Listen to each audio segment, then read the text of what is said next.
दोस्तों मैं आपके लिए लेके आया हूँ 4000 इंग्लिश अल्फाज पर मुश्तमिल YouTube पर सबसे बेहतरीन इंग्लिश वोकैबुलरी कोर्स। ये कोर्स उन खवातीनों हजरात के लिए डिजाइन किया गया है जिनकी वोकैबुलरी वीक है और जिनके पास इंग्लिश बोलने के लिए अल्फाज नहीं है।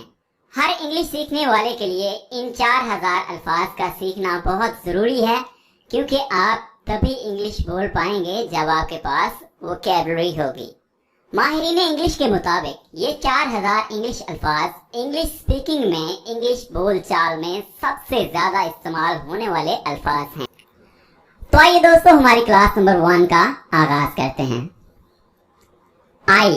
दोस्तों आई को अपने लिए यूज किया जाता है। आई का मतलब है मैं, यानी आप अपनी जात के लिए, अपने लिए आई को इस्तेमाल करते हैं। आई को हम सेंटेंस में कुछ इस तरह से यूज करेंगे। I am a student. I am a student. Student का मतलब होता है तालिब इल्म। आपने याद रखना है कि आई के साथ हमेशा एम को यूज करेंगे।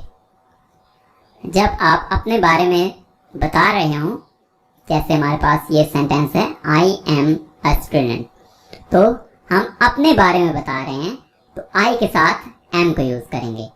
आई एम स्टूडेंट का मतलब है मैं एक तालिब इल्म हूं। नेक्स्ट मूव करते हैं। वी। इसको वी भी बोला जाता है और वुई भी बोला जाता है। वी का मतलब है हम। हम मतलब एक से ज्यादा लोग, 2 भी हो सकते हैं, 4 भी हो सकते हैं, 6 भी हो सकते हैं, तो एक से ज्यादा लोग। We are studying. We are studying. हम पढ़ रहे हैं। स्टडिंग का मतलब होता है पढ़ रहे हैं, यानी काम कंटिन्यू है। Next word is you. You का मतलब है तुम, यानी आपके सामने जो बंदा मौजूद है उसके लिए आप इस्तेमाल करेंगे यू। यू तुम, या इसका मतलब आप भी है, आप या तुम। यू का सेंटेंस है you can go. You can go, आप जा सकते हैं। Alright, next word is they. दोस्तों दे का मतलब है वो। ये भी ज्यादा लोगों के लिए इस्तेमाल किया जाता है। जिस तरह से हमने वी को पढ़ा, वी भी ज्यादा लोगों के लिए इस्तेमाल किया जाता है, लेकिन उसमें आप भी शामिल थे, ठीक है, लेकिन इसमें आप शामिल नहीं होंगे। वी का मतलब है हम, यानी आप किस्मत, आपको इंक्लूड करके ज्यादा लोग, लेकिन इसमें आप इंक्लूड नहीं होंगे, इसमें आप शामिल नहीं होंगे। आपके अलावा आप जिन लोगों की बात कर रहे हैं वो इसमें शामिल हैं।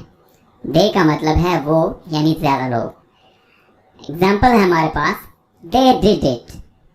दे डिड इट, उन्होंने ये कर दिया, उन्होंने ये किया।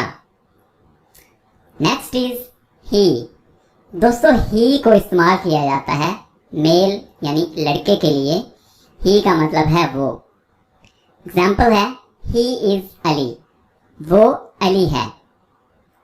Next is she. शी को इस्तेमाल किया जाता है लड़की के लिए। शी का मतलब है वो। शी इज आयशा, वो आयशा है। इट। इट को दोस्तों इस्तेमाल किया जाता है बेजान चीज के लिए। इट का मतलब है ये, जैसे इट इज माई पेन, ये मेरा पेन है, ये मेरा कलम है। Next is his. हिज का मतलब है उसकी, उसका, और इसको हम इस्तेमाल करते हैं लड़के के लिए। यानी जब आप किसी लड़के की चीज के बारे में बताना चाह रहे हैं तो आप हिज यूज करेंगे। जैसे हिज नेम इज एहसन, उसका नाम एहसन है। नेक्स्ट इज हर। हर को दोस्तों इस्तेमाल किया जाता है लड़की के लिए, और इसका मतलब है उसकी या उसका। जैसे हमने हिज को लड़के के लिए इस्तेमाल किया है, वैसे ही हर को लड़की के लिए इस्तेमाल करेंगे। एग्जाम्पल है हर नेम इज आयत, उसका नाम आयत है। देयर। दोस्तों देयर को इस्तेमाल करेंगे ज्यादा लोगों के लिए, और देयर का मतलब है उनका, उनकी। एग्जाम्पल है देयर हाउस इज ब्यूटीफुल, उनका घर खूबसूरत है। योर का मतलब है तुम्हारा, आपका। एग्जाम्पल है व्हाट इज योर नेम, तुम्हारा नाम क्या है। देम दोस्तों ये भी ज्यादा लोगों के लिए इस्तेमाल किया जाता है। देम का मतलब है उन्हें। आई नो देम, मैं उन्हें जानता हूं। इज दोस्तों इज का मतलब है। इज को इस्तेमाल किया जाता है किसी सिंगल नाम के लिए, जैसे अहमद, अली, आयशा, फातिमा। इस तरह के नामों के साथ आप इज को यूज करेंगे, और इसके अलावा इसको ही, शी, इट, दिस इनके साथ भी इस्तेमाल किया जाता है। एग्जाम्पल है he is a boy, he is a boy, वो एक लड़का है। एम दोस्तों एम को मैं ऑलरेडी बता चुका हूं। एम को इस्तेमाल किया जाता है आई के साथ, सिर्फ और सिर्फ आई के साथ एम को इस्तेमाल किया जाता है। एम का मतलब है हूं, यानी मैं हूं। आई एम, मैं हूं। ठीक है, तो एम की एग्जाम्पल है I am a teacher, I am a teacher, मैं एक टीचर हूं। आप जो कुछ मर्जी हो, जो भी आपका प्रोफेशन हो, आप डॉक्टर हो, आप इंजीनियर हो, आप एक स्टूडेंट हो, आप वैसे ही इस सेंटेंस में यूज कर सकते हैं। आर दोस्तों आर को इस्तेमाल किया जाता है ज्यादा लोगों के लिए, एक से ज्यादा लोगों के लिए, दो या इससे ज्यादा लोगों के लिए आर को इस्तेमाल किया जाता है। आर का मतलब है हैं से हमें ये मालूम हो रहा है कि ये ज्यादा लोगों के लिए इस्तेमाल किया जाता है। आर की एग्जाम्पल है हमारे पास they are brothers, they are brothers, वो भाई हैं। यहाँ पे ब्रदर्स मैं कह रहा हूं तो मैं दो या इससे ज्यादा लोगों की बात कर रहा हूं। नेक्स्ट इज वाज को दोस्तों इस्तेमाल करते हैं माजी यानी गुजरे हुए जमाने के लिए। वाज का मतलब है था।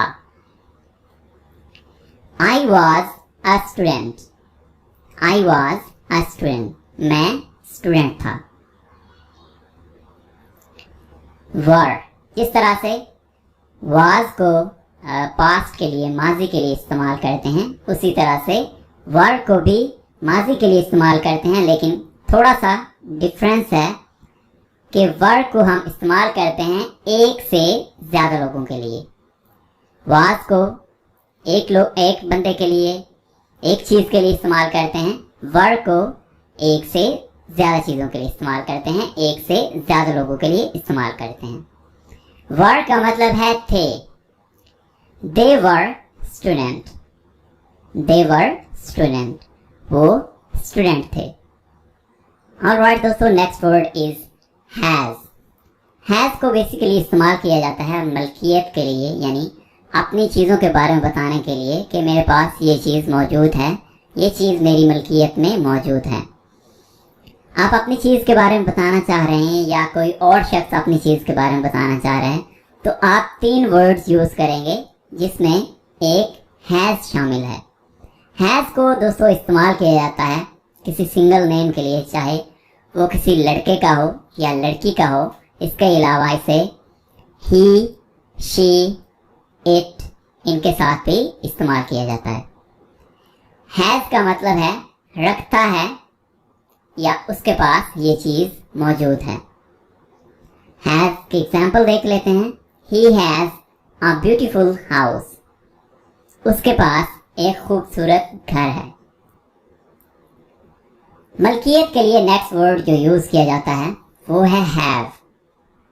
हैव, हैव का मतलब है रखता है, और इसको भी मलकियत के लिए ही इस्तेमाल किया जाता है। हैव को हम इस्तेमाल करते हैं आई के साथ, वी के साथ, दे के साथ, या अगर एक से ज्यादा लोग हों, जैसे 2 लड़कियों के नाम हों, 2 लड़कों के नाम हों, उनके साथ भी हैव को यूज किया जाता है। They have a beautiful house, उनके पास एक खूबसूरत घर है। Alright, next word is had. दोस्तों, हैड को भी मलकियत के लिए यूज किया जाता है, लेकिन इसको हम तब यूज करेंगे जब हम ये कहना चाहें कि गुजरे हुए ज़माने में मेरे पास ये चीज़ मौजूद थी। अब चूंकि मेरे पास नहीं है, तो इस कंडीशन में आके हम हैड को यूज करेंगे। आपने याद रखना है कि हैज़ और हैव को आपकी जो मौजूदा मलकियत हो, जो आपकी हाल में आपके पास चीज़ मौजूद हो, उसके लिए इस्तेमाल करेंगे, और जो चीज़ आपके पास मौजूद नहीं है लेकिन गुजरे हुए ज़माने में, पास्ट में आपके पास थी, उसके लिए आप हैड का यूज़ करेंगे। हैड सबके साथ इस्तेमाल हो सकता है। इसको चाहे आप I, we, you, they, he, she, it या जिन नामों के साथ मर्जी इस्तेमाल करना चाहें, ये सब के साथ इस्तेमाल हो सकता है।